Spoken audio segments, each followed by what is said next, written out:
Hello and welcome to Beyond Boundaries. My name is Justin Douglas. So pumped to have you with me today on this episode of Beyond Boundaries. If you want to learn more about me or find the show notes for this episode, you can go to pastorjustindouglas.com. You can interact there with feedback, comments, and questions, or you can reach out via Instagram. I'm at Pastor Justin Douglas. Also, please consider subscribing, rating, reviewing, and sharing. It really does make a difference. Please do that for me. Alan Fernandez attends the Bridge Midtown and is a friend of mine. We sat down and talked about his story. Alan is a first-generation immigrant. He has an amazing story and experience which lends to his ability to speak to the immigration realities happening in our country right now. We recorded this episode way back on New Year's Day, actually, so it's been in the queue for quite a bit here. So keep in mind that it's 4 months back that we recorded this, and there's a few things we reference along the way that may not be pertinent to right now. But here it is, my conversation with Alan Fernandez. I'm here with my friend Alan Fernandez. Alan, how are you today? I'm doing well, Justin. How are you doing? Doing well. Why don't you tell people a little bit about yourself and who you are, what you do, what you're about? Sure thing. So again, my name is Alan Fernandez. I am a 25-year-old living in Harrisburg, Pennsylvania. What I do for a living, I'm an administrative assistant for a public cyber charter school in the state of Pennsylvania. Originally from North Jersey, particularly right across the river from New York City, although it feels like it's across the street because you can see all the cars driving and all that. But that's where I'm originally from. I am first generation Dominican American. Both my parents are from the Dominican Republic. Just a little bit about me. I DJ, I am creative, I love music, art, exploring culture, talking to people, listening to stories. I'm very big into all those things. I'm also very big into food. If you see me in person, you might get that idea. And just someone who loves listening to stories, loves being creative, creating things, and being a part of communities that are striving to do more than themselves, essentially. So that's a bit of me in a nutshell. Yeah, one of the things I appreciate about you is we've had a lot of conversations about like justice and different things, or societal justice, I would say, and the ways in which you and I can have conversations about the latest hip hop song or and how these things are at the intersection, or some of the layered meanings that you might find in certain songs. Like I remember when we did This Is America, how and if you don't know what This Is America is, our church, Bridge Midtown, our Midtown campus did something called This Is America, which was based off the Childish Gambino music video. And we just dove into the themes and conversations that video was starting. And I feel like my soul leapt during that because it was like this ability for the church culture and some of the justice issues that we need to be talking about to all intersect and be in the same room together and have a conversation. And you were on the panel for that, and I could tell it made your soul leap too, because it's like you like those intersections of art and justice and religion, maybe even, or religion might be the wrong word for it, but just faith, and I love having those conversations with you. And so even when you say you're a DJ and an artist in those ways, I think I appreciate how I can have a conversation with you about the intersection of art and social justice. That's cool. Yeah. Well, I appreciate that, and likewise back at you. yeah, and you did some of that in college, right? There were some things you did in college that were around that theme too, right? Yeah. So my alma mater is Messiah College, which is based out of Mechanicsburg, not too far from Harrisburg, and a lot of what I did in college was that. So we have SAB, the Student Activities Board, which is essentially, when you really break it down, it's the board that plans events for the students. Sure. However, coming from a Christian school perspective, there had to be some element of depth to it. So essentially, SAB sought to bridge between faith and culture and have events that explored, everything in between there. So I worked particularly with concerts. So I booked a lot of concerts when I was at Messiah. Two of my most notable bookings were 21 Pilots and John Bellion. Nice. Those are awesome shows, and I love those guys. John Bellion's good, man. Yeah, John is fantastic. The latest album is absolutely phenomenal. Yeah. Glory Sound Prep. So I did a lot of that. We also did stuff in regards to just general events, like even exploring video game culture and all of that. But essentially, we did a lot of stuff with music and kind of dissecting how music reflects culture often enough. I was also involved with multicultural programs there, so there's a lot of intersection there as well. So being in a place where I was paying for academics, exploring art, exploring my ethnicity and culture and diversity, and then again, being it from a faith lens and filter, was definitely, there were a lot of really cool moments where I got to have all those things be in the same conversation or in the same space or the same story even. Yeah.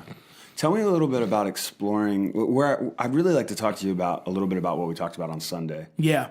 It's a Tuesday today, and 2 days ago we talked about God the refugee. We looked at the Matthew 2 narrative of Jesus having to be flee persecution and violence and cross a border in order to find security and safety. And in our world today, that's a pretty radical message. And whether that's fortunate or unfortunate, I think I would lean on the side of that being unfortunate, that that's a radical message. But before we dive into that, which I do want to dive into, and this might be a good foundation for that, tell me a little bit about what you're talking about exploring your ethnicity and identity there at Messiah and how that was. I mean, I've been to Messiah. Messiah is I would say a diverse campus, but at the same time, it's planted in rural white Pennsylvania. Well, maybe not rural, but it's planted in white Pennsylvania. West Shore gets that. That's the stamp of the West Shore, white rural. Yeah. So tell me about how it was for you being in that space, and especially coming from Jersey, because that's give us a little bit about your story too. Like, did you grow up in a Christian family to where going to Messiah was the typical trajectory, or did you find yourself on a different path? And also how, like you just said, with your identity and ethnicity and what you were learning about in college there. It's very fortunate this is a long form podcast because there's a lot in that. So growing up, I was raised in a God-believing home. The earliest of my memories could be with my parents and family going to church. Although me personally, I think I bounced in between 3 and 4 denominations. So my earliest memories recall us being a part of the Jehovah's Witness faith, actually. Okay. So I do remember going to that a lot as a kid, although I was like 4 or 5, so I didn't really understand it too much. And then in between that and the next denomination, I don't remember too much exactly, but we then started going to a Pentecostal church. And I'll clarify, with a Latin American focused Pentecostal church, because when I came out here, I met a lot of folks who identified as white and talked about their Pentecostal church, and I was like, oh, whoa, it operates a bit differently, or there are some different elements to it. Or I'll tell them about my experience, and they're like, oh, that's not what we do. And I'm like, okay, it ain't the same then. So I went to the Pentecostal church, and that was where a lot of my foundation in beginning to understand who God was happened. And then shortly after that, I started going to a historically Baptist church in a white suburban neighborhood. Wow. Can we just talk about, if you don't know much about church culture, that is a shock. Jehovah's Witness to Pentecostal to Baptist. Yeah. Now, was it a Pentecostal Baptist church? Like, was it or was it like a whole just like downshift in like experience and like worship style and everything? It was a downshift. Okay. It was just radically different. So like Jehovah's Witness, again, I can't remember too much. Sure. But I do remember it being predominantly Latin American. A lot of Latinos were there. Same thing in the Pentecostal church. Because I was a little bit older, I remember a lot of people there, and I still love those people. I still remember the pastor. They're still a practicing church in North Jersey. My older sister still goes to that church. That's how we kind of found out about them. So shout out to all those folks. Really awesome people.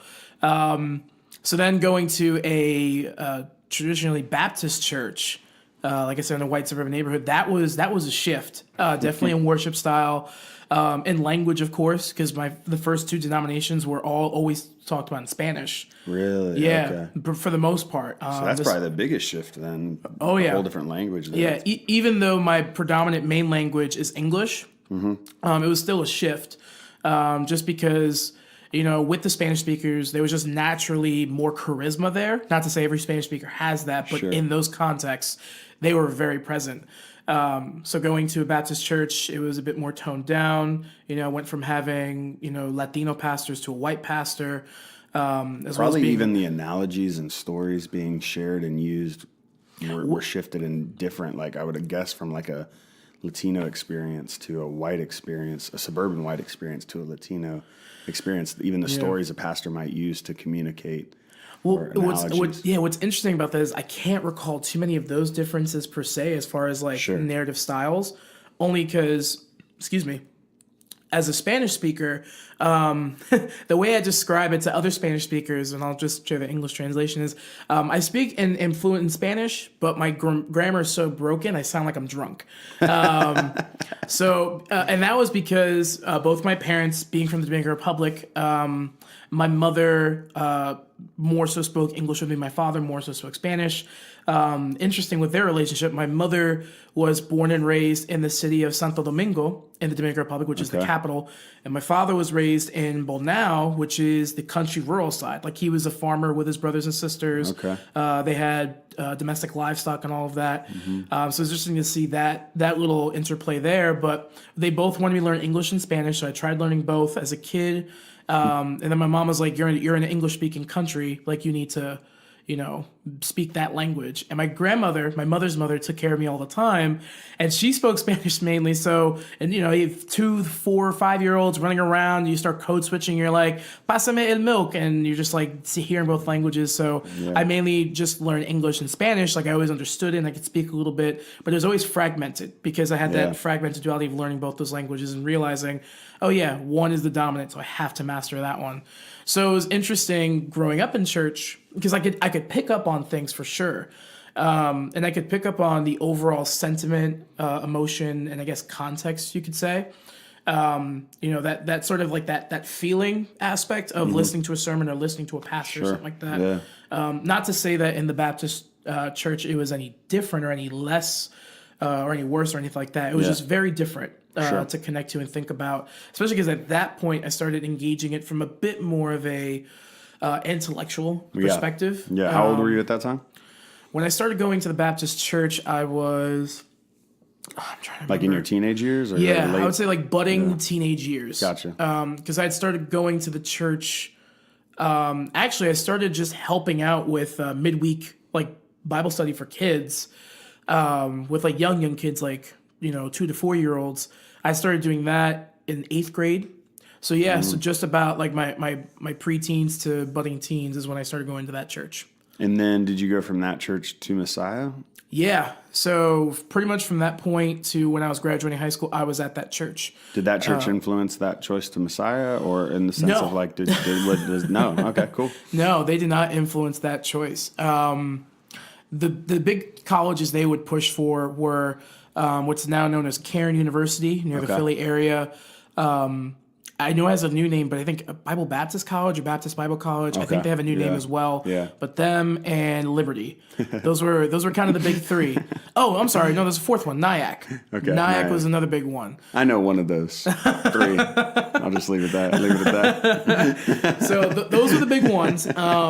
Intimately know one of those four. And that's all you get. Yeah, that's all you get. That's for another long form podcast. Find out in season 2. My therapist can come in and we can talk about. No, I'm just kidding. So yeah, they didn't influence that. Influence in the sense of they didn't recommend it to me. Sure. They ultimately supported my decision. Oh yeah. But it definitely wasn't one that came from then. So the way I learned about Messiah was we as a church with the youth group went to a festival called Revelation Generation. It was in Central to South Jersey. It doesn't happen anymore, but it was a dope festival. They had different venues for different genres. It had been going for like 3 years at this point. And me and a couple of my other friends were just walking around. And at this point, I'm like, all right, I'm broke. Like I got PB&J in my bag, and I don't got money for merch. So I'm just going to try to get whatever I can for free. And I just see this kid running through, and he's throwing wristbands at people. And I'm like, oh, okay. So he throws one at me. He's like, yeah, man, take this. And I saw on the wristband said Messiah College.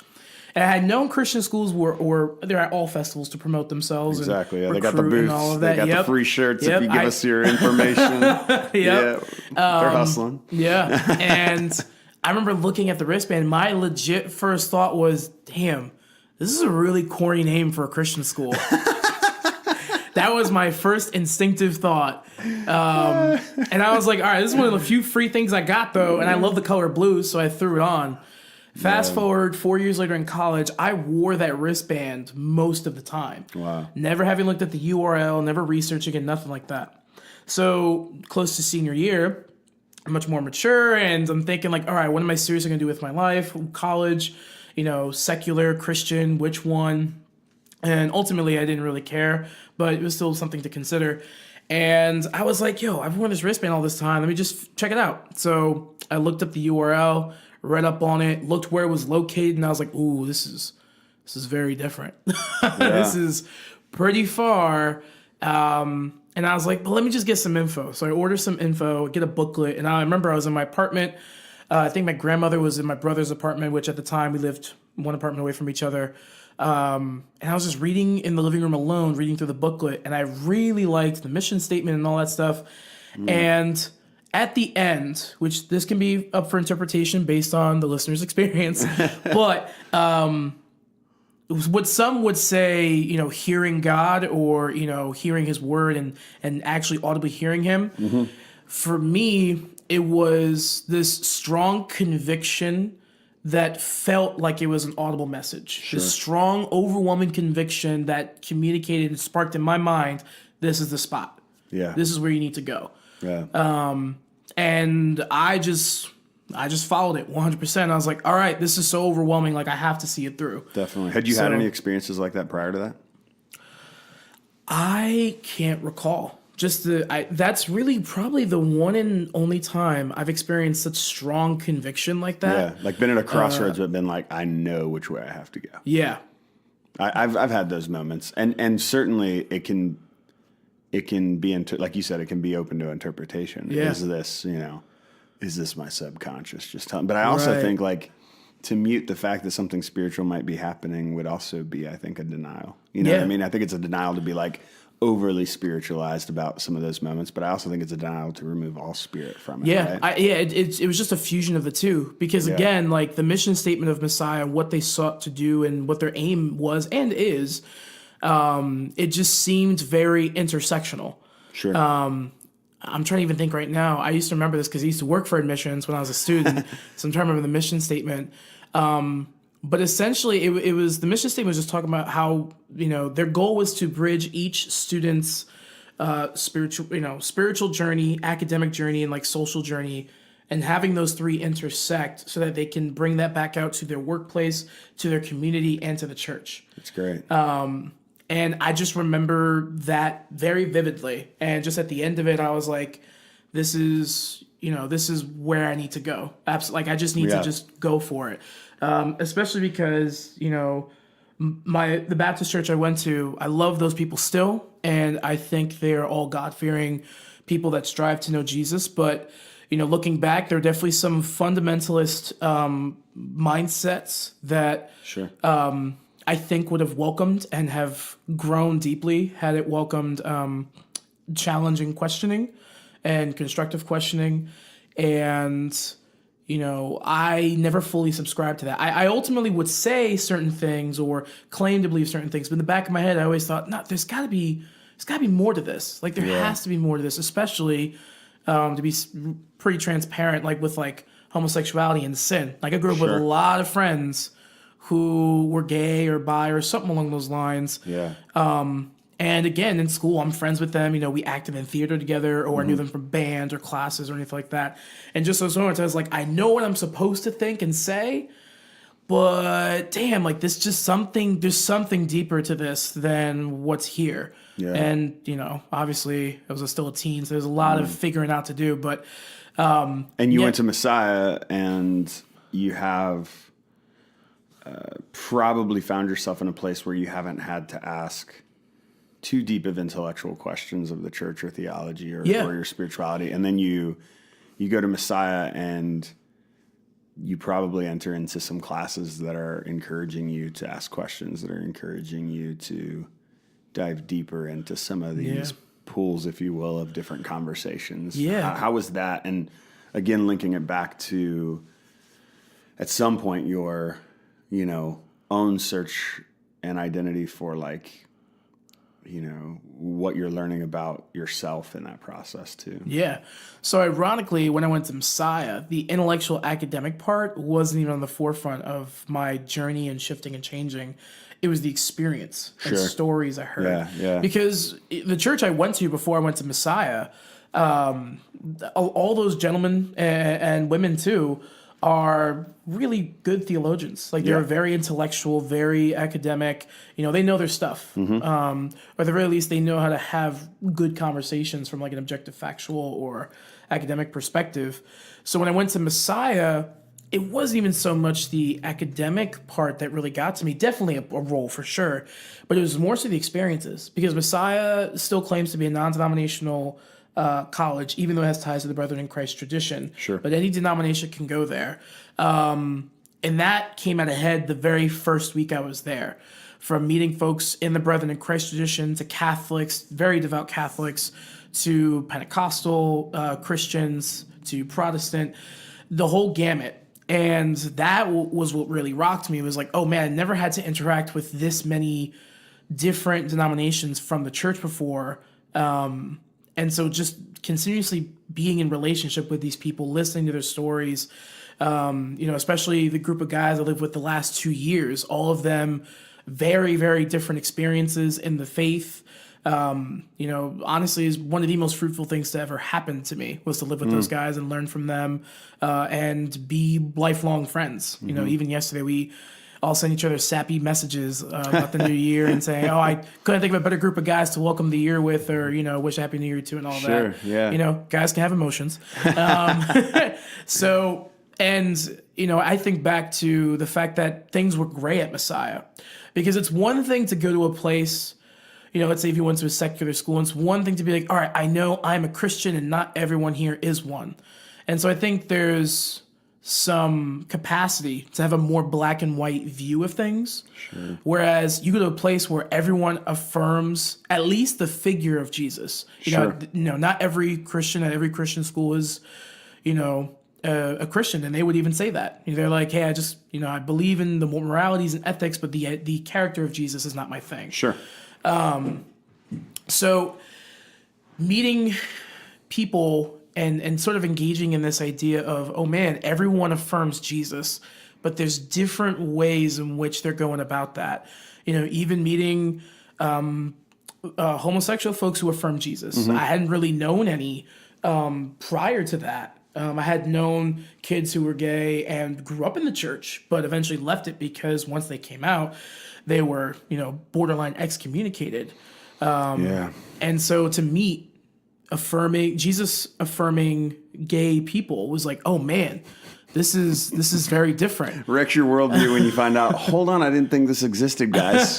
You told me this whole time this doesn't exist. Yeah. And so the experiences and stories what really got to me. And even my entire journey as a Christian, I would say, is leaned heavily on experience and stories. No, that's awesome. Because I'll tell you right now, since I became a Christian and actually followed Jesus, I've always struggled to actually read the Word and dive into it and all of that. But what always kept me going, always kept me seeking for Jesus, were the stories that were told. Yeah. And then those influences those stories had, and then influenced more stories and more experiences. Yeah. And being in those moments where you could, again, based on interpretation, but feel the Spirit present, or feel this overwhelming conviction that must be spiritually tied in. Definitely. That is sort of like my pillar of being a follower of Jesus. Sure. And even in a theology class I took, we talked about what makes theology and what are those experiences, and the core was okay, there's definitely a sacred text or something like that, tradition, but then the last part is experience. Yeah. So kind of the bridge between your traditions and what you learn in the book. What is it that you live in your daily life, or in your culture? That is sort of the element that I would say defines a lot of my faith. Yeah, and coming from the Pentecostal tradition, they typically lean on experience more too. So I would say from a formative age, you probably were handed that lens more frequently. Possibly. Or at Possibly. least, you know, and I think also personality wise, we trend toward different things, right? Or if we're, you know, but I think all three are important, right? Oh, absolutely. But I think whatever one connects with us, I mean, I think it's a matter of like finding God in that space and finding our faith in that space. But, yeah. dude. So let's shift gears. We got a good understanding of like your journey to Messiah and through Messiah in some ways. Let's talk a little bit about being a person of color in a world right now where we're heading into 2019. It's New Year's Day right now, so people will be listening to this podcast later. But Happy New Year, listeners! Yeah, Happy New Year, listeners! We're a month late at this point, or however many weeks we are late. But happy 1 month into the new year. Yeah. You know, I think about especially being a Latino person of color in our culture, and just at this very interesting time, because, you know, yesterday we just talked about, 2 days ago we talked about the volume of scripture connected to the refugee and the stranger and the foreigner, and God's heart toward them in the Old Testament and the New Testament, being quite clear that we're to care for the foreigner and the stranger and the refugee. Now that doesn't mean God doesn't say care for them at the expense of your safety. Like there's not these like these statements, but there is this understanding that we've had in just last month. We had a 7-year-old and a 9-year-old from Guatemala die in our custody, which to my knowledge is something that hasn't been happening at our border. This is a shift. This is something new. How do we become more humane in this? And like, I just feel like you probably have a unique perspective on that because of your experience, your parents' experience, your family's experience, and then ultimately probably a lot of the other stories. And as you just said, you're such an experiential person. It's shaped much of you. But like you've heard other people's experiences. And I'm just curious kind of as we dive into that, just what are your thoughts on that whole conversation, immigration, and yeah. Oh man, it's a very interesting topic for me. So as far as like the immigrant story, I'm a product of that. Both my parents, immigrants from the Dominican Republic, they both came in the 60s to the 70s, I believe, if I remember correctly, because they were both born around the 50s range, and they were in their 20s when they came over. Okay. Excuse me. And they were documented immigrants, as well as my mother's mother and my father's mother as well. So a majority of my immigrant experience is from the documented immigrant experience, which is neither better or worse than the undocumented experience, just very, very different, even though there's a pretty foundational core in both those narratives. So, do you know quite a few people in the undocumented experience? Oh, yeah. Yeah, me too. You know, I grew up with them. My hometown in North Bergen, predominantly Latino, and a lot of them undocumented and a lot of them documented. And those weren't like pillar conversations we had, because when we went to school, we were just friends and that's who we were. But, you know, as we got older, I started, you know, knowing like, oh, you've been undocumented this whole time. Oh, okay. But then also knowing about their parents and their family and all of that stuff, it just began to be like, okay, they're undocumented. That's just like a different factor to your citizenship here. But, you know, your family still puts money into the community. They're still law-abiding, you know, residents of this country, and all of this stuff. So my parents, again, immigrants. So I was born here in the U.S., so I am a U.S. citizen by birth. I forgot what that whole thing is called that Trump stirred up with Obama back a few years ago. Yeah. But so that is where I'm at. So I grew up in the U.S. My ethnic and cultural identity does lend itself to my perceptions of refugees, foreigners, and immigrants, only because, you know, I'm a first generation child, which for those that don't know what that means is essentially I am the first generation of children born on U.S. soil from immigrants. So if you have friends who are like, my family's been here for 6 generations, that means there have been 6, I get, for lack of better terms, cohorts of kids that have come through dating back to the original family, couple, whatever, that came from another country and began having children here. So I'm first generation. So my parents through and through, while they're U.S. citizens, they're definitely Dominicans, both culturally and nationally. And that creates I think maybe dive deeper, that creates a difficult world for you to have to live in. Because people who I know who are first generation that I've met, they just have this sense of like dual identities. Like you referenced earlier, that's like exactly coat what I was changing. gonna get to. And it's like you have your feet in 2 different like cultural pools. Yeah.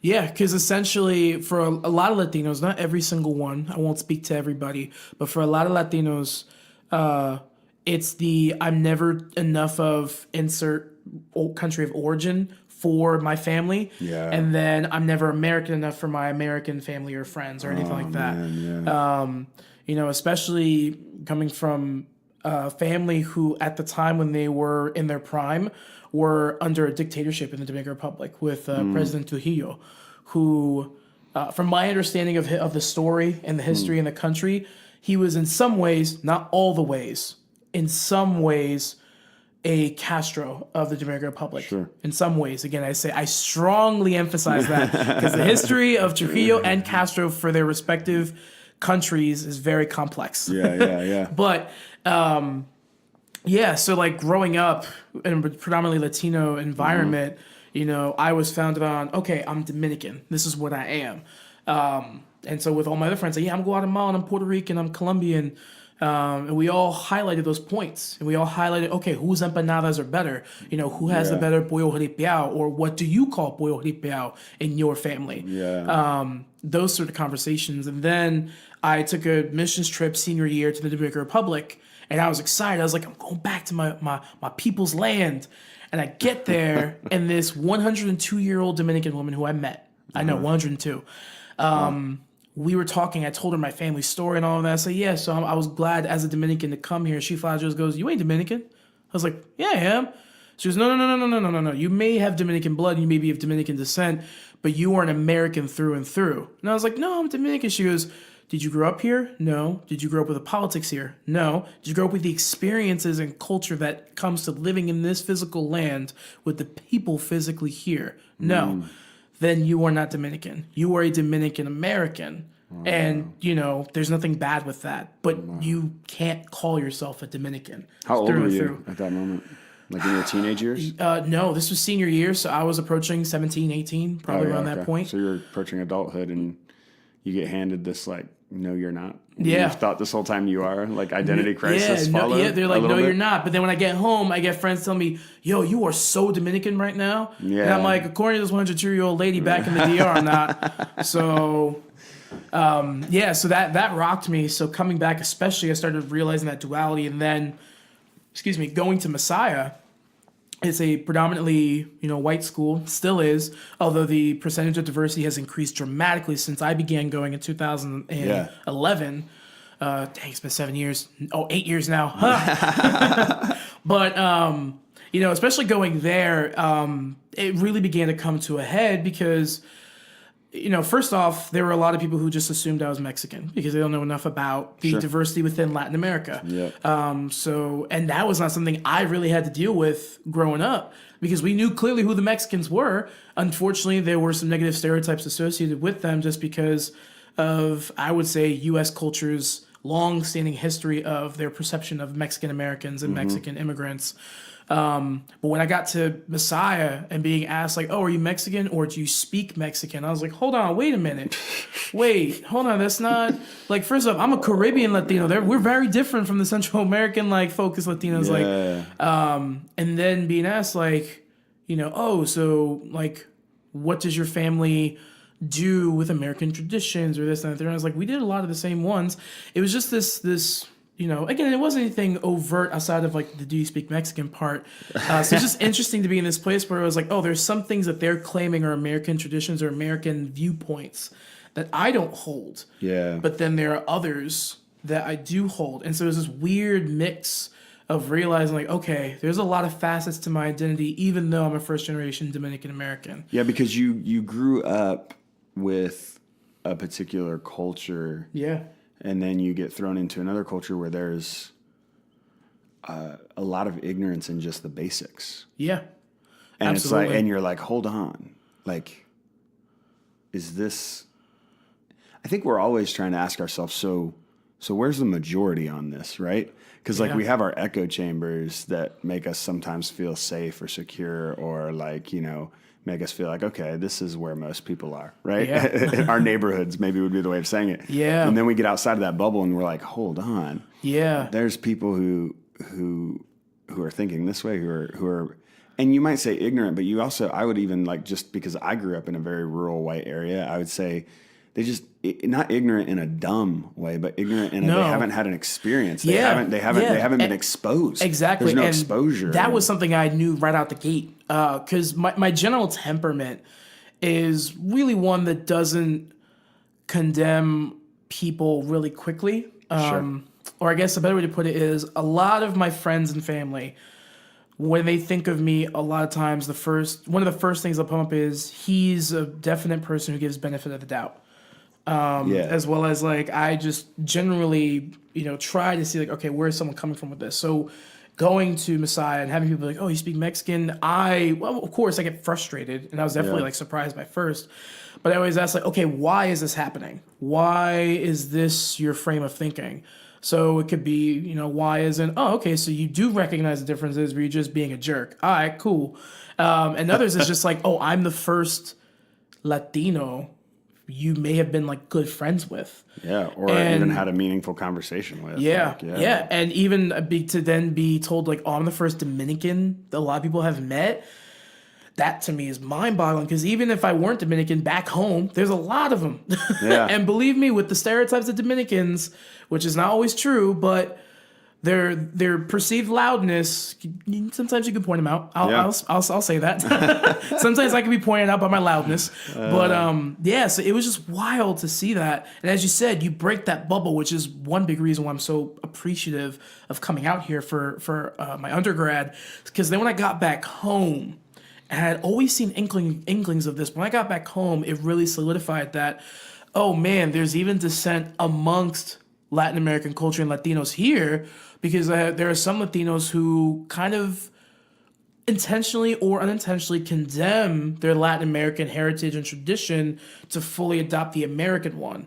That really came to head when I started speaking to friends and family about immigration. And a lot of them were like, oh, if you come illegally, you deserve to get what's coming to you. Like, you got to do it the legal way like we did. And I'm just like, wait, but you still went through the process, and like, wasn't it super strenuous and hard and expensive as well? They're like, yeah, it was all that. It was a pain in the butt. Mm-hmm. And so I always just had the question of like, I'm not asking you to like affirm or, support undocumented immigration into a country, but shouldn't there be this certain understanding of like, yeah, I could get, or like I get why they would do that, because having I've gone through this. Because you have that. Yes. And I mean, another thing is like some people right now might be listening and saying, yeah, well, if you're undocumented, you're undocumented. You should not be here. Like it's that easy. It's black and white. And I think one of the things I would say is, have you been to one of these countries? Yeah. Have you seen the poverty? Have you seen it? Because if you have, you should be shocked that there's not more people coming. Yes. That would be my response. Like being someone who's been in Nicaragua multiple times, and seeing the poverty there. Like, yeah. And my response oftentimes is, well, have you gone through the process? Or the process too. Like, I don't know the process. Yeah. So what's interesting is my first experience with the process was through a friend of mine from college, who is Canadian. He was born in Canada and then moved out to PA. And his family is really well known in the Brethren in Christ tradition, and he had a lot of ties to Messiah. We just happened to be really good friends, and we talked, and I know his family well. They're all wonderful people. And if he's listening to this, you know I'm talking about you. And I think it was either senior year or just after. It was his mom. His mom was getting her citizenship, and he just told me about everything that had to happen. First off, the fees were upwards of like $600 to $700. Yeah. And that was just the start. Just to get the paperwork started. I think so, because there were a lot of other fees that came afterwards, and like I don't remember entirely what, but I just remember hearing $600 to $700, and that's just beginning the process. I was like, "What? Are you kidding me?" So there was that. Then there was the amount of documents that had to be filled out. I think I remember one point you had mentioned about it, like almost a 50-page document that had to be completed. Then there was the citizenship test, which you had to study ridiculous amounts of time for. And Which most citizens in America could not pass. Right. And if you want proof of that, I'm almost positive BuzzFeed has a video where they gave the citizenship test to American-born citizens, and they could not pass it with their life. I know I couldn't. I did not pay attention to U.S. history that well, so I couldn't do that. But yes, and then also the time it takes as well, which not to say it should be a 3-day thing, because there is the aspect of like background checking and all this stuff for the sake of safety. That's perfectly understandable, but it can amount take of years time, and years. yeah, and for some families from certain countries or certain situations, they don't have that time. Yeah. As we've seen over the past couple of years with the various refugees that have come in here, because they don't have the time to do all of that. And I also think we're talking about two different things. It's one thing if you're seeking to immigrate to our country because you just want a better life. Yeah. Right? It's another thing that you're seeking to come to our border as an asylum seeker. Yes. Because you're fleeing violence or a situation in which your life is threatened, which we have laws that allow you to apply for asylum, which would be different than immigration. And I think that's a beautiful thing about our country, is that we have that. And it seems like even that process is under scrutiny, or whether or not that's even going to continue. You know what I mean? And then once you are seeking asylum, how does that work? You get put in a detention camp and split from your kids. And this is part of our history now. We've done this. It's fascinating to me. And we've done it, and 80% of the evangelical church has said, yeah, that's good. And I look at it and I'm like, are you even reading the same book that we talk about so literally? Yeah. Because so much of what is interesting about the talk about the foreigner is that God's continually reminding the Jewish people that they were once foreigners in Egypt. He's reminding them, do you remember how you felt when that happened? Do you remember back? And the funny thing is, he's reminding them that, but they weren't there. They're second, third, fourth generation. You know what I mean? So he's actually calling on them to consider their ancestral identity. Yeah. And when you look at our ancestral identity, Ellis Island, fleeing persecution, so many of the stories in America, that's it. And then the reality that we're a land of immigrants in general, no matter what. And you look at it and you're like, and we can't find empathy for someone seeking asylum from a violent situation. Yeah. Now, there's a lot of conversation to flow from that empathy and how we create policy around that compassion. Does that make sense? Because certainly you can go too far. You can go not far enough. But what we're doing now just seems, to me, a no-brainer, inhumane. And you know what's really crazy? Sunday at the Bridge, I teach at 9:30. I teach at 11, and then I teach at 5 at our other campus at Midtown. It's a long day. I get home, and it's 7, 8 o'clock or whatever, and I have my phone out sitting on the couch, and I'm scrolling through, and breaking news. Video has been posted of one of the privatized companies that are charged with providing the detention center care to these children in these situations where they're in custody.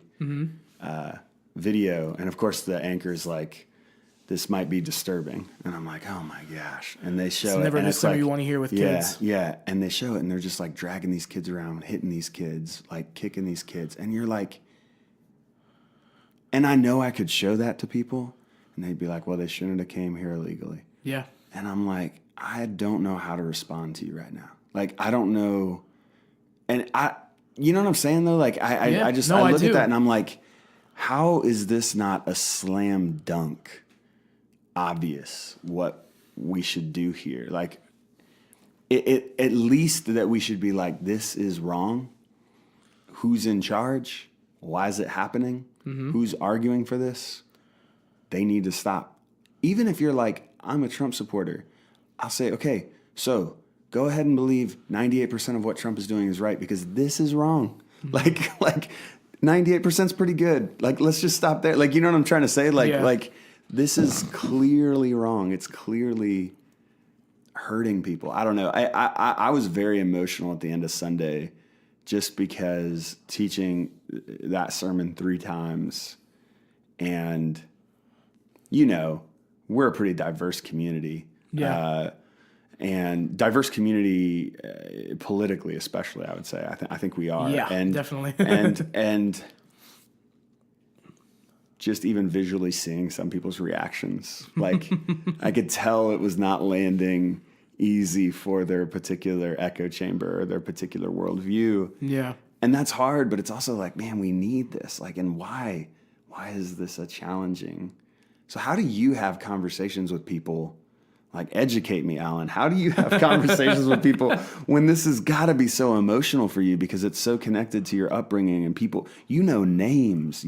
I know names too, but like, you know way more names. You know way more stories. You know way more people affected by this. And then you hear a president call certain countries in Latin America shithole countries. Yeah. And you're just like, okay, so that's not a line that's crossed anymore. Like, that's okay. Those are countries. I know people from those countries. I have relationships with people from those countries. Like, I'm just curious how you navigate that in your experience.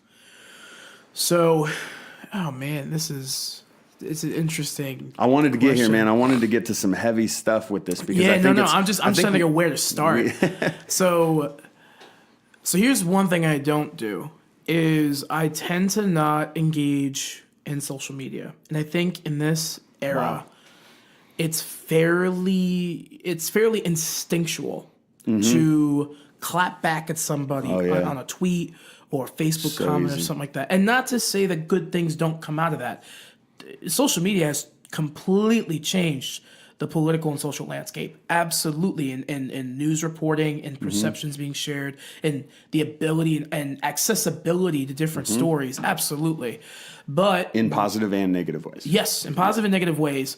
But there's still this lack of. I'm a big proponent of like the in-person presence. Yeah. Like the sense of like you're willing to say the Dominican Republic is a shithole country online, but then we come face to face, and you knowing I'm from that country. Will you say it now? Will you say it now? Yeah. And that because I do think there's something spiritual about being in someone's presence. Yeah, absolutely. Like, I don't think it's just the like, oh, I don't want to hurt their feelings. I think there's something like the image of when we talk about seeing the image of God in all people. I think when you're in someone's presence, it's so different. I've come to the point to where, for the most part, I will post stuff online. I'll say things. I don't have a problem saying things. I'm using my platforms to say things, but I rarely respond. Yeah. Like if someone comes off super upset about something I say, I'm like, okay. I don't know. I'm like, I mean, that's definitely one good way to respond. I'm not going to change your opinion right now. Yeah. Like, we're not in community. It might be somebody I know in passing. It might be somebody I know intimately, but I also know intimately where they stand, and that we could sit here and go back and forth, and I could spend an hour of my day, 2 hours of my day, 3 hours of my day trying to convince you why I'm right and you're wrong. And I can quote all my sources and you can quote all your sources.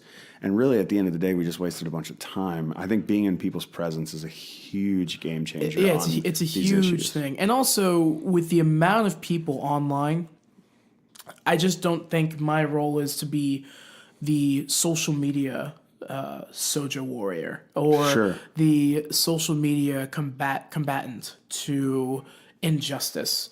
I will use it when it is deemed fit and necessary, but I know so many people already taking that helm and doing way better jobs of it than I am, that I just think to myself, like, this is not a space where I can be efficient and effective, especially because it takes me like 5 minutes to write one email, man. Can you imagine a comment on Facebook? Like, it's just it's not productive for my time. Maybe productive in the content of what I'm trying to address, but ultimately fires back on me.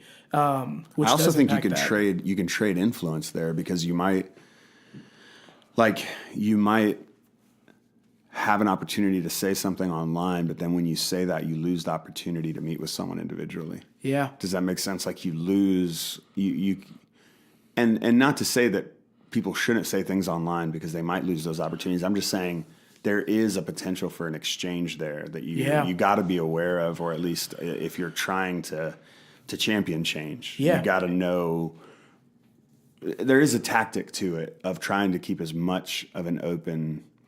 Yeah, if I said everything that crossed my mind on my Facebook page, I would have very little opportunities and friends. No, and that's kind of my experience. So like I don't really. There's very few times I will post. Like it has to be something just extraordinarily upsetting to me, which unfortunately, a lot of it's expectations. Like, sure, even with the shooting of the synagogue in Pittsburgh, the Berg had gotten a quote from me because I was at the vigil at the Jewish Community Center in Harrisburg, and I had said, I was like, going to these types of things and being amongst the community that's mourning helps me to battle my desensitization to what's happening. So even unfortunately then, like, that's a whole other conversation, but hold on. So what was there fallout from that? Were people, what I guess I'm saying, like you posted that online. Did anybody, or that was posted on the That Berg? Was posted on the Berg, which went online. Yeah. I mean, I haven't gotten clapback. Okay. No. So it's just more so. I was just more so saying that, like, my frequency in posting about something is because it's like it sucks that 2 kids died this past month at the border. Yeah. I'm not surprised to hear that, though, considering all of the follow-up in ideologies and policies and cultural understandings that led up to this moment. And even before those 2 kids, there are like 3 to 4 kids I can think of that died before them. Even on Facebook, I saw a friend post about another death of a child on the border. And I saw a guy post, his dad made the mistake, shouldn't have done it. And I just saw her 7 comments in justify me being like, how does that justify or give a pass to a child dying? And I was just like, this is not the time for me to hop in on something. So in my in-person interactions, the first thing that comes to mind, honestly, Justin, is a lot of conversations I have with my students. So part of my job as an administrative assistant to this public cyber charter school is I work at a tutoring center based out here in Harrisburg. So any kids enrolled in the school, 8th through 12th grade, can come to get additional tutoring, socialization opportunities, and participate in events. This is my 3rd school year with them, with a short hiatus in between from exploring another job opportunity, but unfortunately it fell through. And just having experiences with these kids and talking to them about my experience, the immigrant experience, and, when something comes up about immigration, the first thing I default to are the stories I know of. And also the stories of myself, because these are kids that grow to care about me the same way I care about them. So the moment we can contextualize an ideology they have that begins to impact them to a closer degree than hearing about so-and-so in California being caught for being an undocumented immigrant, begins to change at them, because now those stories are closer to home. That's so good. And so I even remember this past year, the supervisor of the center, she had said, hey, I would love for us to do something about 9/11. I would love for us to talk about that. It's an important piece of history. Mm-hmm. And a lot of these kids were about 1 year old when it happened. Wow. So now that clicked in my mind of like, whoa, we're beginning to have a generation that were barely alive when that happened. That don't have a context for this. Like, you and I can remember a day. Yeah. Where this happened, probably. Like, you can. Yeah. Oh, yeah. And where it disrupted our class. Some of my friends saw the planes crash because where we went to school. Where we went to school, it's on a hill that oversaw the Hudson River. So no matter what floor you were on in the school building, you saw the New York skyline. So the windows were open on this beautiful September day, and then one of my friends goes, yo, look at the smoke over there in the city. And we all turn around, and then we all see the burning and flames and smoke. Wow. And some of my friends to this day, I just remember hearing like a few years after, they were like, oh yeah, that day in that class, I actually saw it hit. But we were all like in 3rd grade, so it didn't make sense. But Definitely. So I remember presenting, I was like, hey, I would like to take the helm on this. So I remember talking to the kids, and one of the key things I spoke about was the shift in cultural perception of Muslim Americans in the U.S. and anything that might look like that, including, those of the Sikh faith and tradition. And I spoke a lot about how there was this massive shift in understanding of who they were, and this massive overshadowing okay, so someone that claimed their faith did this terrible thing, so they're all terrible. And I spoke a lot about, just the misconception, and that no, the actions of a few don't define the whole. That group that caused this are the reasons why some of these folks are even fleeing from their countries to come here, because they're just like, it's either join them or die for some of us and some of our narratives. And so there's moments like that, especially where I take advantage, whereas I could have just spoken about the simple tragedy, but I went deeper in talking about, the perceptions of the foreigner, which, Islam is, I would say, a foreign religion to U.S. culture in the sense of like understanding it with this genuine desire to understand it, as opposed to just being like, oh, there's a terrorist group that claims this. All right, shut it out. My experience, a lot of people see my Muslim friends and are just like, oh, hold on, let's back up a little bit. I don't know what they're all about. Or it's like, yo, Muhammad's been here for his entire life, and his dad actually works for our city hall. So what's your issue? Like, what do you mean? Like, oh, watch out, we don't know where he's from. It's like, dude, homeboy has more of a Brooklyn accent than any other person I know from Brooklyn. Where are you getting at here? So, and it's such a misperception. That's another really good way of.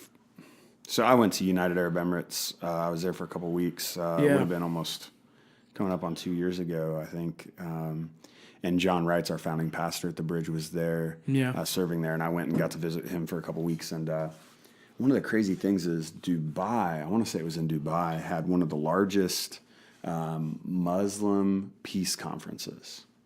I'm talking like huge group of Muslim leaders, faith leaders gathered together to talk about peace in the 21st century and what that looks like in their particular cultures, in their particular contexts, in their particular religion. And John tells me that John, being someone from the Brethren in Christ, which if you don't know is a peace church, peace tradition, nonviolent peace tradition, said this particular conference had one of the largest calls for peace that he's ever heard. Coming from the context of being in Brethren in Christ circles. Yeah. And I'm like, and that didn't make the news. I didn't hear about that on the news. Yeah. Like, it didn't fit the narrative. I think what you saw born on 9/11 was moments of tragedy like that can often produce a fear that can then create a narrative. And I think we have to work about that. And I think what we're seeing right now, and one of the concerns I have, and why I think it's so critical for us to consider what we do at the border, is like, we have a narrative that's based mostly around fear.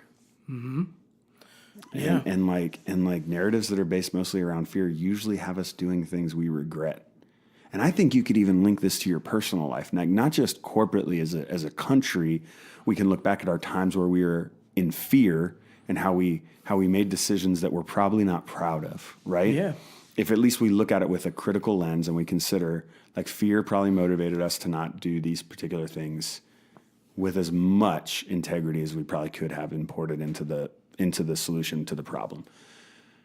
Well, if you look at your own life, that's probably true. You could probably see times where you were afraid and you responded a certain way. Yeah. If you do the internal work to actually consider that about your story and about your narrative and I mean, I'll go right out the gate and say that, well, first off, racial prejudice is not exclusive to white people. Of course not. Any person of any color can have racial prejudice. There's a difference between that and racism, which will be another podcast. Yeah. But racial prejudice knows no boundaries. And everyone has it. And I'll be an example and say, I do too.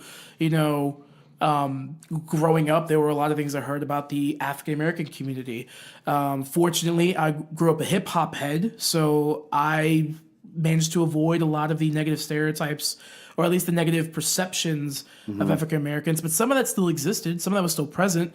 Like if I walked to certain neighborhoods where I knew it's predominantly African American, I wouldn't act entirely different, but I knew in the back of my mind, my awareness increased and my perception and attention to detail was more refined, which maybe doesn't sound inherently bad to some people because it's like, oh, it's being aware of your surroundings. It's like, yes, but why am I becoming more aware of my surroundings?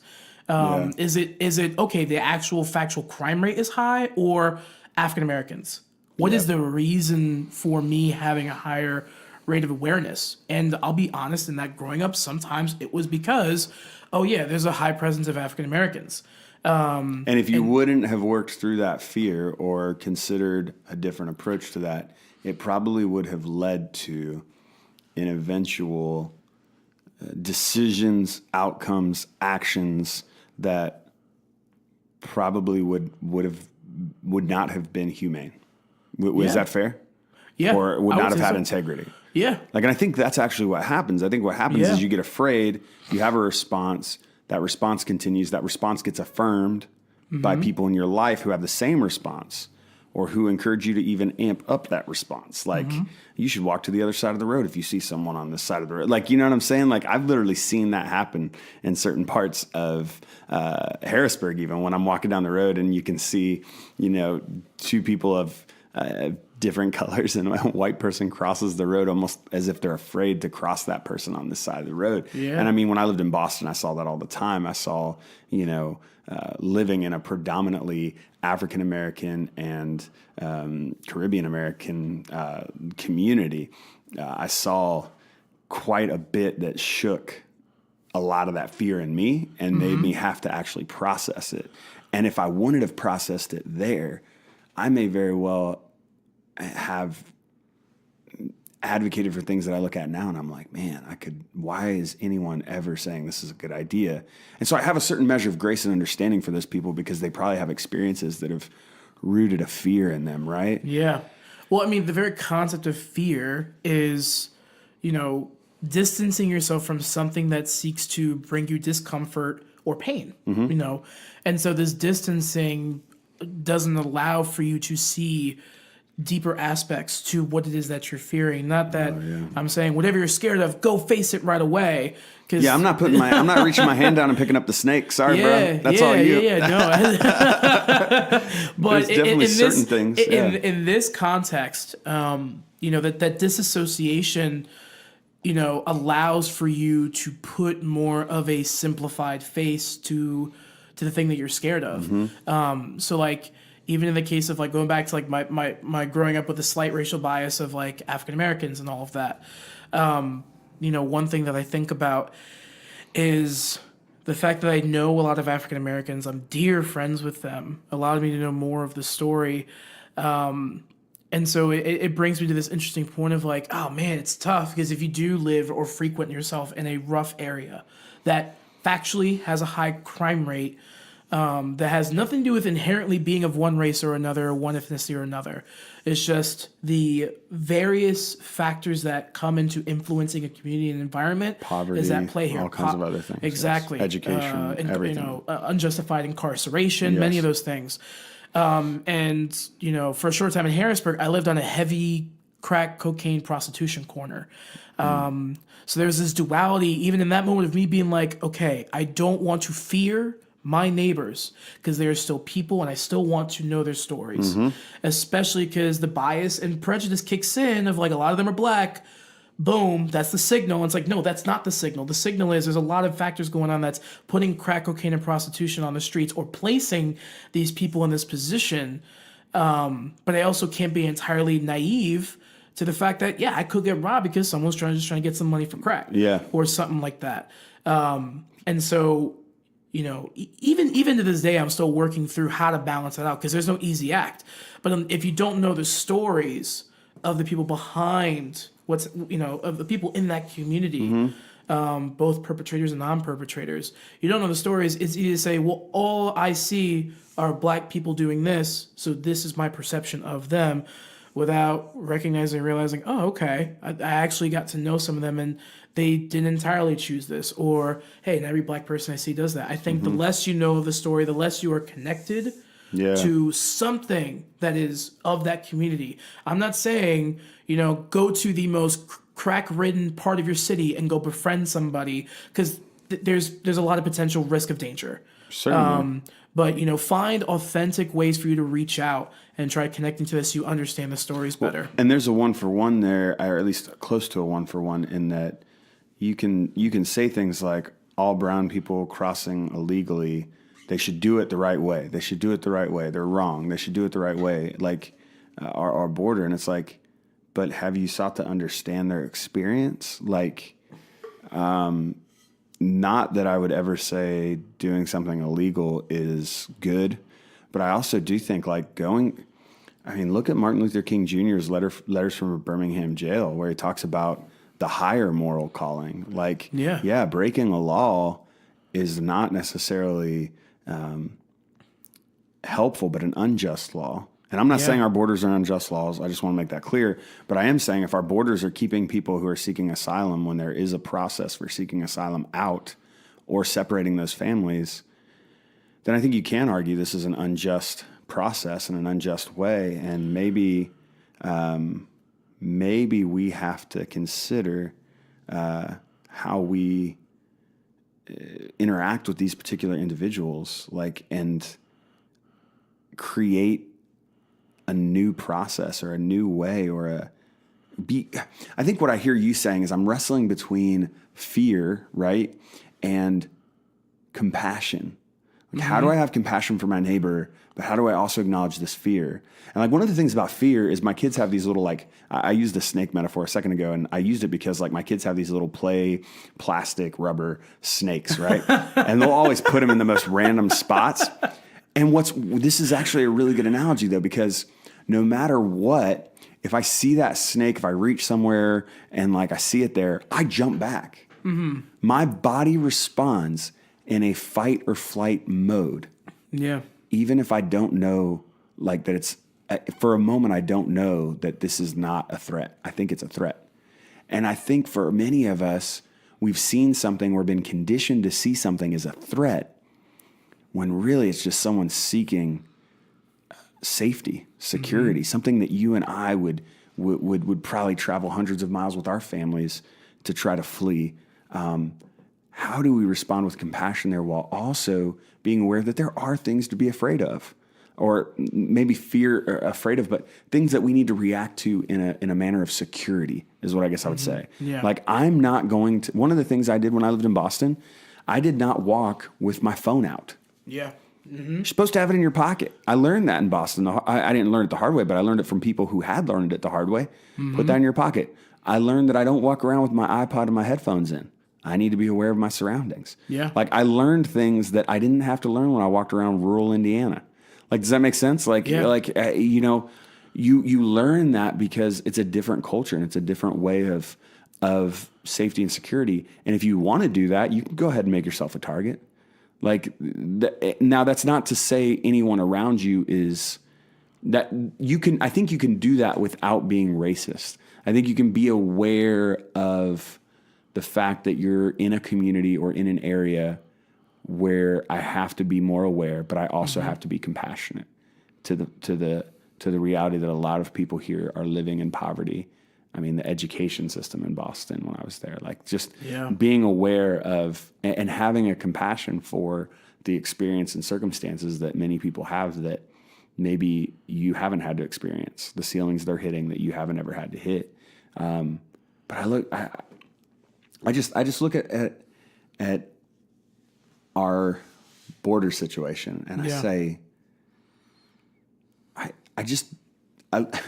and we really landed on Sunday on Matthew 25, which I think is really the hinge for everything here. Like, Jesus talking about this sheep and goats imagery, and one of the things he says is, and if you don't know that parable, it's Jesus talking about the end of all things, he'll gather the sheep and the goats, and he'll separate them, and the sheep will be in eternity with him. The goats, not so good for them. And he talks about how, you saw me, I was hungry, and you fed me. I needed clothes, you give me clothes. I was a stranger, and you invited me in. And it's like, and then the sheep are like, when were you a stranger? When did we invite you in? And he's like, whenever you did that for anybody else, whenever you did that for the least of these, whenever you did that for me.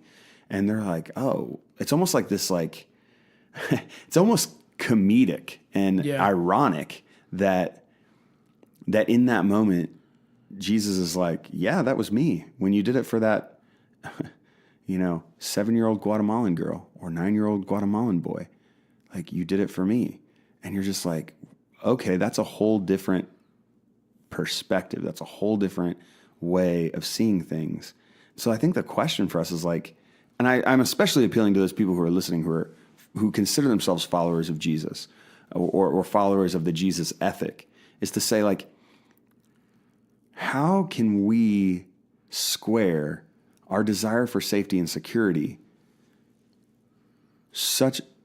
and hold that in such priority that we ignore the words of Jesus and the warning of Jesus to see him when we see the stranger crossing our border.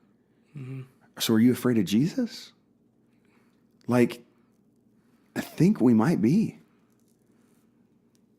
I don't know. Yeah. Like, I'm preaching a little bit here, Alan, but I'm still processing.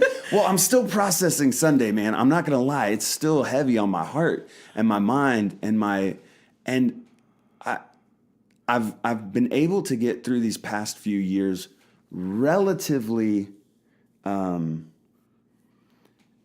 certainly heartbroken about the evangelical church, and where we're at, but not hopeless. I feel like yesterday I might have crossed the line in that. Like, I don't know where this is going. If we can't agree on this, like, there's times where I feel that way. I don't know, but maybe I'm just being dramatic. I don't know. Well, I mean, it's not completely illogical or rational that concern of, all right, if we can't agree on this, like, we boat sinking, like, we're done. That's it. It's gone.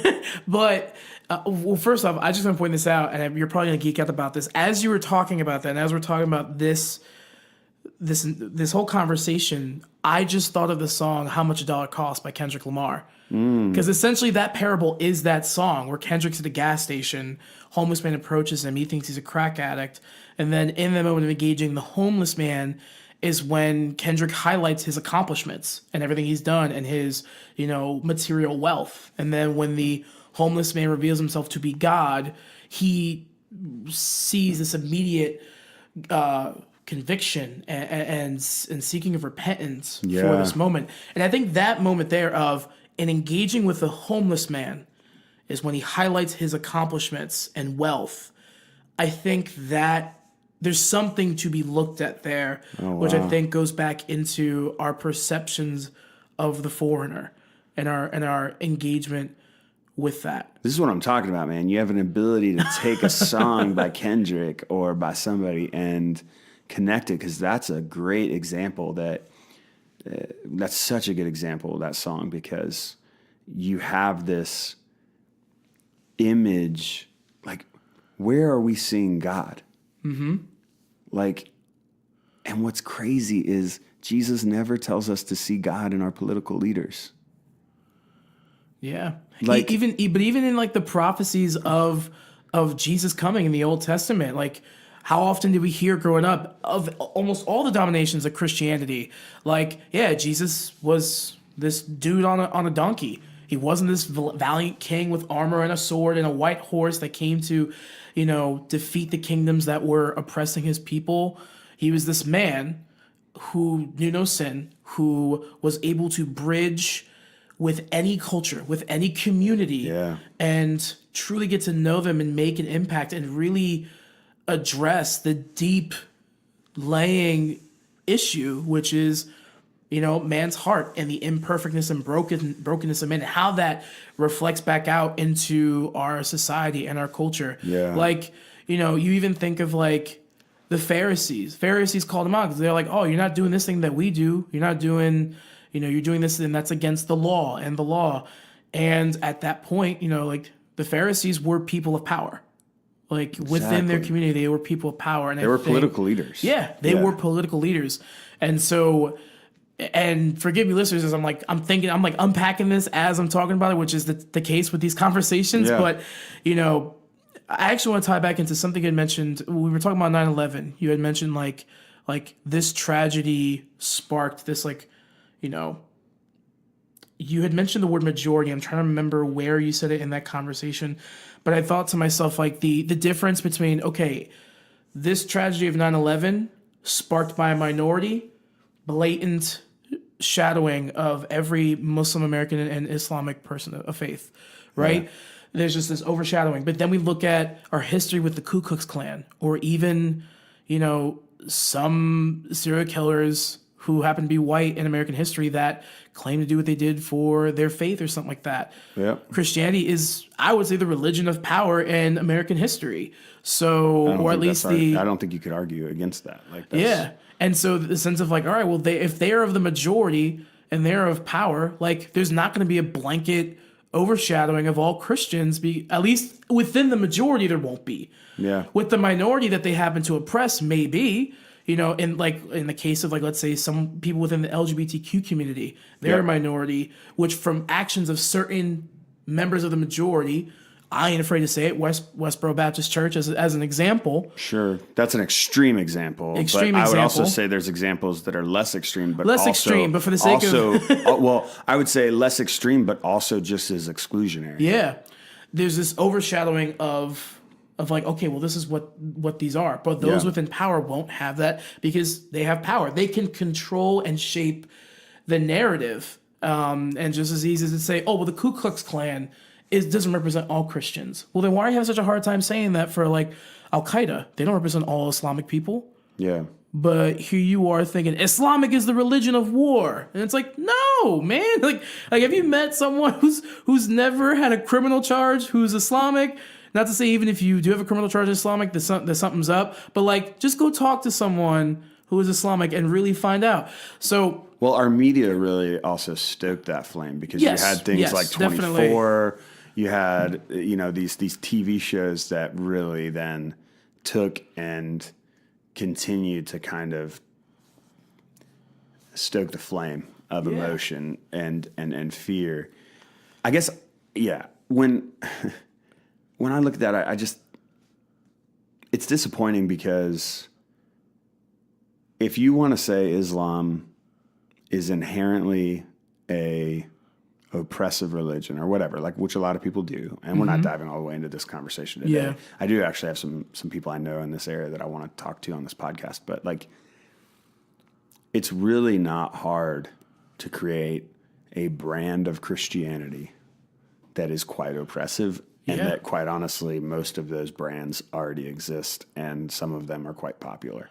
Well, our history prides itself on that, in the sense of a lot of early colonization that started this country was founded upon a bunch of Europeans. Actually, I only just clarify Europeans. A bunch of people who proclaimed Christianity using scriptures to oppress certain folks into slavery. You read certain journals of slave masters and slaves themselves, and there's accounts of Christianity being so integral to the narrative for some positive ways and a lot of negative ways, though. And this is crazy. One of my students, I care deeply for him. He's actually a very insightful young man, although when he comes and with his friends, he's foolish, as many other teens are. As we all were. Yes. He and I were talking, and he had said, he made a comment of and he's African-American male, and he had made the comment of oh, we are all, black people are mentally enslaved in America. And I was like, you need to unpack that. What are you talking about with that? And he said, well, I read a slave master's manual to retaining slaves. And the prime piece of slave retention was mental and spiritual manipulation. Because if you grab them at that core, You can reshape the identity. Yes. Yeah. If you grab them at that core, you can reshape their identity and maintain that control. So yeah, like the history of America and Christianity being used to reshape the identity and reshape the core of a large group of people, and not even just Africans during slavery, but even later on with Irish immigrants or even Chinese immigrants as well. Like there's so many elements of this within the narrative of America. Well, even the narrative of America itself being a New Jerusalem is a certain way in which we used Scripture, the Bible, God, to say we are God's people. And therefore, since we're God's people, we have a right to this land.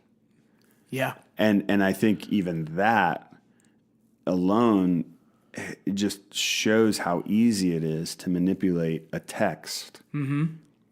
Because the truth is, no one's reading the Bible literally. Everyone's reading the Bible through the lens of their worldview. Mm-hmm. And I think the hard work of reading the Bible is to say, how does this square with my worldview in a way that helps me honor the two greatest commandments, love God and love others? How do I begin to square this to that? And then how do I begin to orient my life toward what the fruits of the Spirit look like? Love, joy, peace, patience, kindness, goodness, gentleness, faithfulness, and self-control. How do I think you could live a lifetime without answering those questions perfectly. Yeah. But you can also live a lifetime trying to justify things you do because the Bible told you so, or because your view of God is that God is for you and against them. That's narratives we see in all religion, not just Christianity, not just Islam. And so to say Islam is inherently evil because of that, or is that never made sense to me. No. Like even after 9/11, probably because I knew how the scriptures had been so manipulated, it just didn't make. Before I ever read the Quran, I was like, I'm sure it can't be that slam dunk. Like, and it's not. Like, it's just not. And most people haven't read the Quran. They don't know about it. You can cherry pick verses in the Quran just like you can cherry pick verses in the Old Testament. Yeah. You know what I mean? And I think ultimately what you see with most terrorist groups or groups that are hate groups that are using Scripture is that they already had their view. Mm-hmm. And then they went to the Bible to find out how to, or they went to the particular scripture to find out how to back it up in a way that, in essence, like legitimized their particular bent. You know what I mean? And it's unfortunate. But so, Alan, what do you think is something that we can be doing now if we're passionate about, like, obviously, we've done like the intersection of racism. I'd love to actually have you on and talk all about just racism in general. We've kind of dove into that, weaved in and out of that a little bit.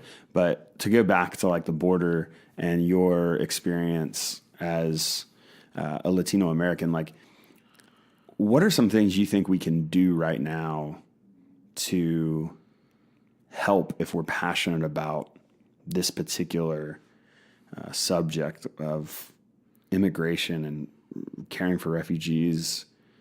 Do you know of any ways that people can get involved, or, just curious if you... Yeah. I mean, there's a lot of different ways, I think. And no way is the right or wrong way. I think it depends on your context. So, I mean, one, and this might be more of a political answer, but definitely, notify your local government, which then trickles up the cycle, and making it clear, like, hey, this is not right. As my local representative, I want you to represent my conviction and sentiment of sadness that we as a country are permissive. I wouldn't even say like we allow, because there are some people who may defend what's happening in the border who never want to see a child die. But because of that complex political point, they are just like, well, that has to happen. But like, I don't As if want, that's the result of yes, safety. as if that's the result. And what I would say to that, if there's anyone listening to this podcast who's like, well, look, Justin, that's just the result you get if you're going to try to have a safe and secure border. I would say, well, then we have really lacked the creativity to come up with a solution to this problem that doesn't involve 7-year-olds and 9-year-olds dying at our border. Yeah. Like, absolutely. do we really lack that much creativity to consider a different option, to consider different, remedies to this? Like, so I don't think that's a good argument, but I do understand people have that argument. And I don't think anybody on any side is about 7 and 9-year-olds dying at the border. No. But I just think the problem is like when we're so rooted into our tribe, we defend it and we don't even understand. I think that then the next breath we're saying we're pro-life. And it's like, what? Like, I'm so shocked. Like, that's another podcast. That's a whole other thing. But I'm just saying, like, how do you say that? And then here's like the cognitive dissonance is shocking. But send that sentiment out. Say no. I'm upset that this is permissible. Yeah. This should not be. I mean, that's one big way. I mean, letting your local government know, and not even just letting them know one time, but doing it consistently. And I know sometimes it's a process and it's time consuming, but I feel like one of the big key things we learn about life is consistency is everything. Yeah. So like consistently communicating, this should not happen. Someone's going to listen at some point and then I'll trickle up. So that's one big way. Another big one is inform yourself on the immigration process. If you're going to criticize something or some sort of decision or reaction to any particular process, know what the process is in and out so you can have all of the tools needed to have a more informed perspective on it. If you're condemning people for crossing the border undocumented, figure out, well, why is that? What does the process look like?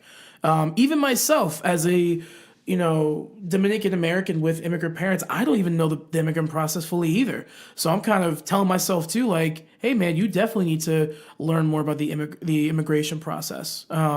Learn, okay, well, what does have to happen? What does it look like to do that? And the last one, and I feel like I've said this multiple times, but I think it's just so important, is, well, first off, is acknowledge that just in general, you have bias present in your existence. Yeah. You don't have to figure out what that is now. You don't have to figure out what that is next week or next year. It's something that you're going to keep on figuring out and dissecting and unpacking until the day you don't draw breath anymore. Even myself, there's still a lot I have to unpack, a lot I have to learn, no matter how informed or uninformed I sound about this. Yeah. There's still things I have to unpack. So I think that's definitely a very important step, is acknowledging, okay, I don't know what it is yet, but I have this bias that is present and is a part of who I am that I need to be aware of. The moment you're just aware of it is the moment you begin to make moves to identify it when it comes into play. Definitely. And then the last one, I think, is to seek out, affirm your perception. And what I mean by that is don't go to things like, don't go to your extremely liberally biased or extremely conservatively biased news outlets and just read their accounts of this perception you have. Yeah. Affirm your perception that is it really true that even something as extreme as is every Mexican undocumented? Like, affirm your perception in that, okay, well, let me also look at things that counter that argument. Because if you read something that counters it and you still have that position, you can at least say, all right, at least I considered it. Not that I'm trying to defend that extreme point, but the message I'm getting across is that consider every aspect to your perception so that it can grow and continue to expand. Yeah, I think another way of saying that might be like, don't be drawn into the echo chamber. Thank you. Like, try to hear from people who are different. And I really have gotten better about that this last year. And it's given me a softness to certain things that I used to be very that's black and white. And I'm like, okay, there's a scale there. I can see it a little different now. Yeah. I haven't come to that on immigration. Well, on immigration as an issue, yes, it's super complicated. On the idea of separating families and on the idea of of having children dying as a result of the process, I don't see that as a scale, right? But I do think our process is certainly it's so complicated. Like it's connected to all kinds of things, right? And so, but I think that's the thing. Like if you just go to your echo chamber, you're going to get some talking points that you're going to repeat whenever you're in conversation with somebody, and that's going to be it. And it's more about being educated on the talking points that my side says, and to know that that's the truth and that's the only truth. And I'm not going to listen to someone else's perspective. And I think the goal is to say, okay, like, how do I filter information and hear from other people's perspectives? Maybe even other people who think differently than me, have a different worldview than me, maybe even people I struggle to respect, but what they might be saying is something that needs to be imported into this conversation. It needs to be a data point within this conversation, you know? Yeah. And I don't know if you do hashtags for your podcast, but if you do, hashtag of this episode is hashtag avoid the echo chamber. Avoid the echo chamber. I like it. Yeah. And yeah, I mean, and I think those sort of like general approaches can expand itself way further into itself. So like, for example, like if you happen to be someone who lives close to the border, see what sort of, nonprofits are doing work out there, or even, look up, and this could be anywhere in the country, like what sort of advocacy programs are there? What sort of advocacy organizations that, you can speak to and you can assist, whether it be you bearing a narrative and story that can be shared to affirm that the advocacy of killing children is wrong. It doesn't matter what law is broken. Like this should not be the result. Look for those programs. Look for those places that seek to combat that, and also to find it within your own community. Like we talked about on Sunday, you tend to have a Q&A for a lot of the Sundays that we Sunday Life Connections we have, and we talked about what are ways we can help, and look at your local community. There's more than likely in a lot of places some like refugee community there. If you live near Lancaster and you're listening to this podcast, I mean, there's so many opportunities there. It's such a large refugee community, immigrant community there. But then also like in Harrisburg, we've worked as the Bridge Church has worked with International Service Center. That's a good one. There's tons of other ones. There's so many opportunities to get involved. And I would also say, if you have access to, or maybe you need to consider even the circles that you operate in, like build relationship with somebody who's maybe a first generation immigrant, or who's maybe even a refugee, or I have relationships with people who are undocumented. And I'll tell you, my relationships with those people have shaped a lot of my image and perception of that community. Which has been compassion because of my experience. And so I think that's a big one too. Like, know someone's name. Yeah. Know someone's story. Like, I've considered having somebody on the podcast in a very not telling you who they are, what their name is, what they're about, but just having them share their story because they're undocumented, and I think there's a lot of fear in the undocumented community, of course, of like, oh, absolutely. So you don't even get to hear their story because where could they share it? Like, and as you actually get to hear these people's story, you're like, man, this is heartbreaking. Like, how do we get this story out? But also, how do we get people to understand there's a lot of factors that led this person to our country. And what led them to our country is the thing that we celebrate about our country. If anything, this is emphasizing the good parts of America. Yeah. The freedom, the ability for them to have a hope for a future. You would think we'd want to almost emphasize these stories as good things. Like, I don't know. So I think building relationships with people, for me, on any issue that's taboo, those are actually what usually were the catalyst to get me outside of my echo chamber if I was in one. Yeah. A relationship that was in conflict with what my echo chamber was saying. Yeah. No, absolutely.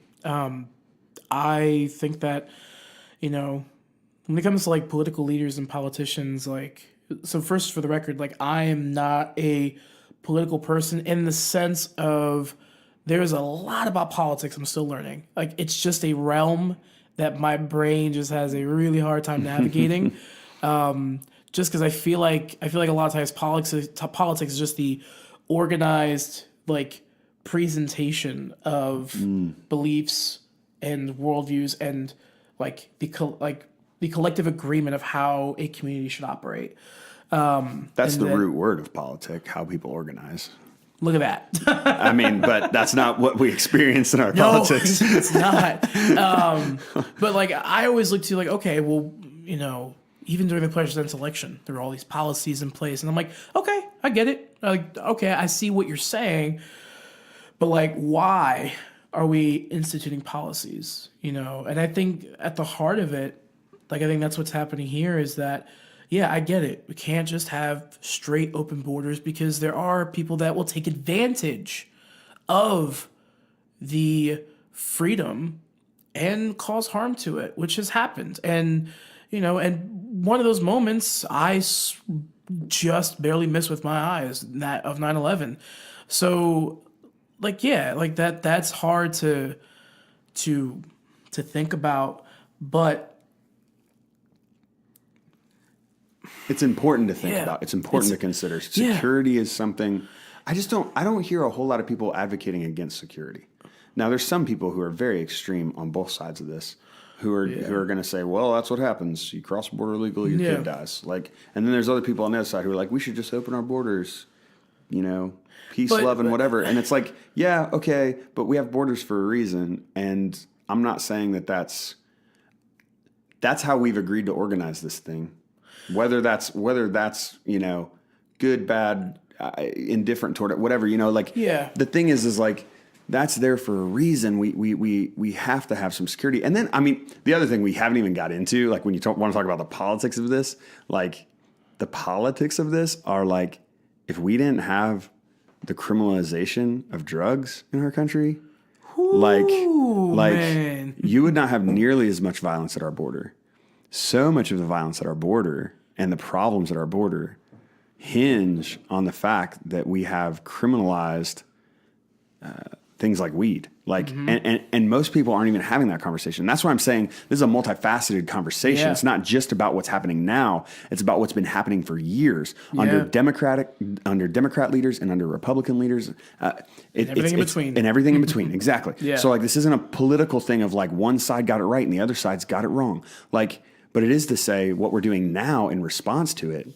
Wow. It's hurting a lot of people. Yeah. And there's got to be a more humane response. Yeah. And I think that's where I kind of get at with the whole like asking of why with your politicians, because I don't ever hear someone saying like, yeah, screw security, let everyone in because they need in. Yeah. Like I don't hear anyone ever explicitly saying that. But when I hear those who say, well, that's just what happens when you try to cross illegally or you try to break the law, or that's what happens when you don't do it through the process. To me, and the stories I know of and the people and names I know of, I hear that and I think to myself, well then, like that just sounds like it's all about security. That's like, it sounds like you're saying that anyone who, and again, this is my perception, I'm going to highlight that. But when I hear that, in my mind, I think to myself, security is worth more than understanding these lives and even protecting some of them. Preservation of life in general. Yeah. And that side seems to think that my side wants to sacrifice security for the sake of allowing more immigrants and refugees in, when that's, like, as you said, like no one's explicitly said that. And that's not what I'm saying. Yeah. But to consider, are we handling this in a humane way? We're not saying throw away security. Yeah. But we're saying at what cost is security?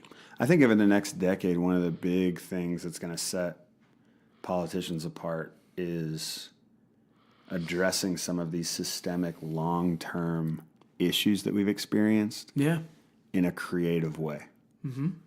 like creative solutions to these long-term, been here a long time problems. Like, how do we do that? And I think those creative solutions being rooted in humanity, being rooted in compassion, being rooted in a care for life and concern for the least of these should be what the church is advocating for. Like, creative solutions to those things that honor both sides of this conversation, that honor the security, but also honor the experience of the person who's trying to cross the border. I think we need that on this and many other issues, right? Yeah. Dude, Alan, it's been awesome. Good conversation. I'm going to have you back to talk about like maybe racism something. Because I feel like we've talked about that before, and I at This Is America we talked quite a bit about that, and I think it'd be good to have you on for that, man. Happy New Year. I'd be happy to come back and have a Happy New Year. And listeners, again, if you want to really short sum up of some of the ideas we talked about, I highly recommend listening to How Much a Dollar Costs by Kendrick. How Much a Dollar Costs by Kendrick. It's also just a dope song, especially if you're a hip hop head. Like, you don't have an excuse. Go listen to the song. Master craftsmanship of instrumental and lyrical presentation. Just go do it. We're going to listen to it now. All right. Alrighty. Well, thank you for having me, Justin. Yeah, man. Another episode in the books. You can follow Alan Fernandez on Instagram at ALFERN24. That's ALFERN24. Also, if you are in the Harrisburg or Central PA area and looking for a DJ, Alan is an amazing DJ. So reach out to him for that. Book him for that. I look forward to having him back sometime soon to talk about the intersection of music and culture and faith, because we've had some amazing conversations around that, and I want to make sure that we can talk about that on the podcast. Also, go listen to How Much a Dollar Costs by Kendrick Lamar. If you got Spotify, go look that up, or Apple Music, go check it out. It was great to have you with me today on Beyond Boundaries. If you want to learn more about me or find the show notes for this episode, you can go to pastorjustindouglas.com. You can interact there with feedback, comments, and questions, or you can reach out via Instagram. I'm at Pastor Justin Douglas. Again, subscribe, rate, review, and share. Tell all your friends about this. You know, that's how this gets out there. So go ahead and share it. May you go and live a life that is beyond boundaries, giving others love, exploring new ideas, and championing belonging.